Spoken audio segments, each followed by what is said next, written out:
नमस्कार मेरे प्यारे विद्यार्थियों, आप सभी का सलेक्शन तक यूट्यूब चैनल में स्वागत है।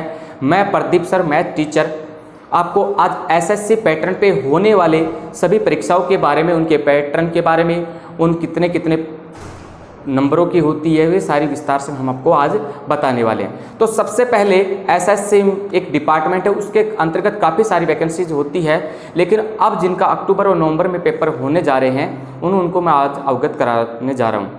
तो सबसे पहले आता है भाई आपका एमटीएस बोले तो मल्टीटास्किंग स्टाफ। तो इसमें 4 सब्जेक्ट रहेंगे। पहला जो सब्जेक्ट रहेगा मैथ, ये किसी भी तरीके से आ सकते हैं कि जरूरी नहीं मैं पहला बोल दिया। तो मैथ आपकी जो रहेगी उसमें 25 सवाल आपसे पूछे जाएंगे। रीजनिंग है उसमें भी आपसे 25 सवाल पूछे जाएंगे। जीके है उसमें भी आपसे 25 सवाल पूछे जाएंगे।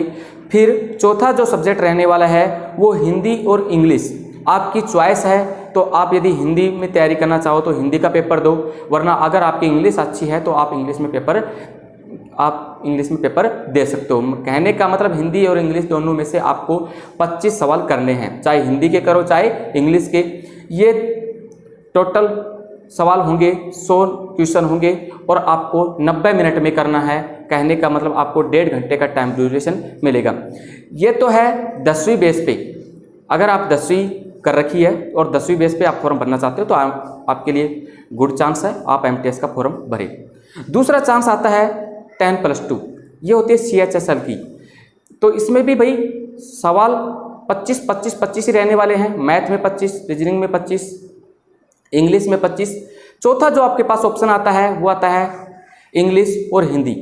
इंग्लिश हिंदी में आपकी जैसी आपको अच्छा सब्जेक्ट लगे, जैसे आपको इंग्लिश अच्छा लग रहा है तो आप इंग्लिश के 25 सवाल करो।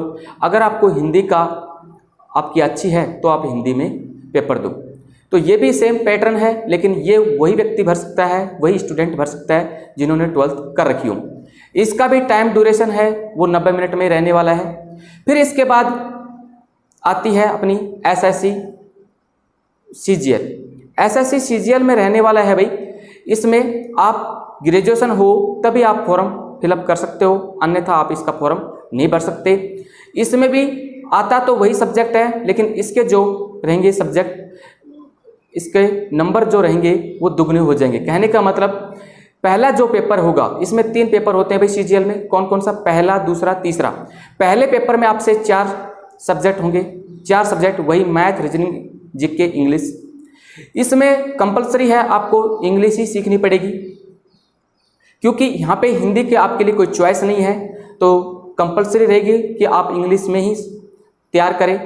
तो 25 सवाल आपको इंग्लिश में मिलेंगे, 25 मैथ के, 25 रीजनिंग के, 25 जीएस। लेकिन यहाँ पे जो क्वेश्चन तो होंगे 100, लेकिन जो आपके मार्क्स रहेंगे वो रहेंगे 200 मार्क्स के।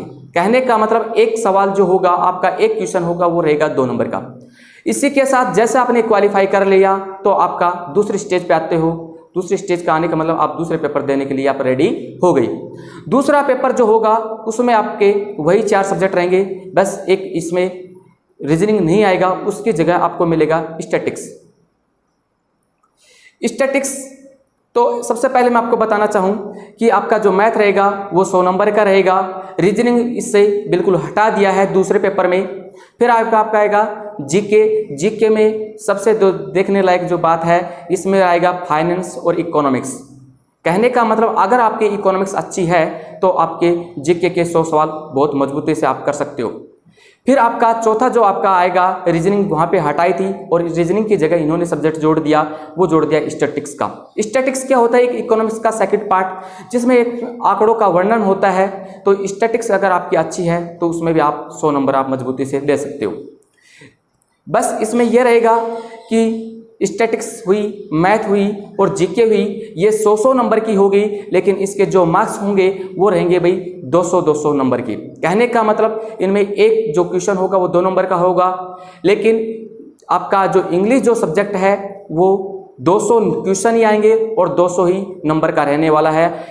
अतः हम कह सकते हैं कि एक क्वेश्चन वो 1 नंबर का ही रहेगा, किसमें? इंग्लिश में। इसके साथ अगर आपका सौभाग्य है, अपना सौभाग्य अच्छा हुआ तो आप सेकंड पेपर क्वालिफाई कर लेते हो तो आपकी आती है तीसरी स्टेज। और तीसरी स्टेज में आपका बस एक पेपर होगा, वो होगा इंग्लिश में। वो किसी पैराग्राफ में हो सकता है, वो किसी लेटर में हो सकता है, वो किसी निबंध में हो सकता है। बस एक ही पेपर होगा, वो पेपर होगा 100 नंबर का। इस तरीके से हम कह सकते हैं कि सीजीएल को फाइट करने के लिए 3 स्टेज पे अपन गुजरना होता है। जो चौथी जो स्टेज बन जाएगी वो हो जाएगी आपकी डॉक्यूमेंट्स वेरिफिकेशन। अगर आप ये सारी स्टेज पार कर लेते हो तो आप एक इंस्पेक्टर रैंक की नौकरी ले सकते हो। इसके साथ ही अगर कोई व्यक्ति सिविल सर्विसेज में इंटरेस्ट नहीं लेना चाहता, जो व्यक्ति चाहता है मैं तो 2 स्टार 3 स्टार बनूं, तो वो व्यक्ति कर सकते हैं अपन एसएससी डिपार्टमेंट में ही सीपीओ की तैयारी। तो सीपीओ में क्या होगा भाई, सीपीओ में होते हैं 2 पेपर। जैसे सीजीएल में सिविल सर्विस की नौकरी है, इसी तरीके से सीपीओ है वो एक डिफेंस साइड, मतलब कि आप अपन कह सकते हैं एक वर्दी की नौकरी है। तो इसी के साथ हम यहाँ पे देखना चाहें तो सीपीओ में 4 पेपर होंगे। तो 4 पेपरों में वही रहेगा कि मैथ, रीजनिंग, जीके, इंग्लिश, ये आपकी रहेगी 50-50 नंबर की। जीडी में क्या था, यही चारों सब्जेक्ट आपके 25-25 के नंबर के रहे थे, वहाँ एक कांस्टेबल की नौकरी थी। और सीपीओ में आप अगर तैयारी कर रहे हो तो मैथ, रीजनिंग, जीके, इंग्लिश के आप 50-50 सवालों को वहाँ मजबूताई से हल करोगे तो ही आपका सिलेक्शन हो पाएगा। जैसे आपका पहली स्टेज पार कर लेते हो तो आपका दूसरी स्टेज पे आपको केवल एक ही पेपर देना होगा, वो रहेगा 200 क्वेश्चन 200 मार्क्स का। 200 क्वेश्चन 200 मार्क्स का। ये दोनों, पहला पेपर और दूसरा पेपर दोनों ही 2-2 घंटे के रहने वाले हैं।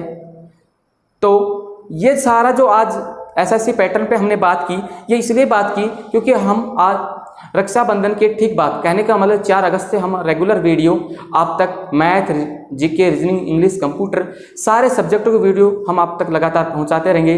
और लाइव क्लासेज और रिकॉर्डिंग वीडियो के जरिए हम आपके डेली अप टू डेट रहेंगे। तो आप सभी लोगों से रिक्वेस्ट है, इस चैनल को सब्सक्राइब करें, लाइक करें और अपने दोस्तों में शेयर करें।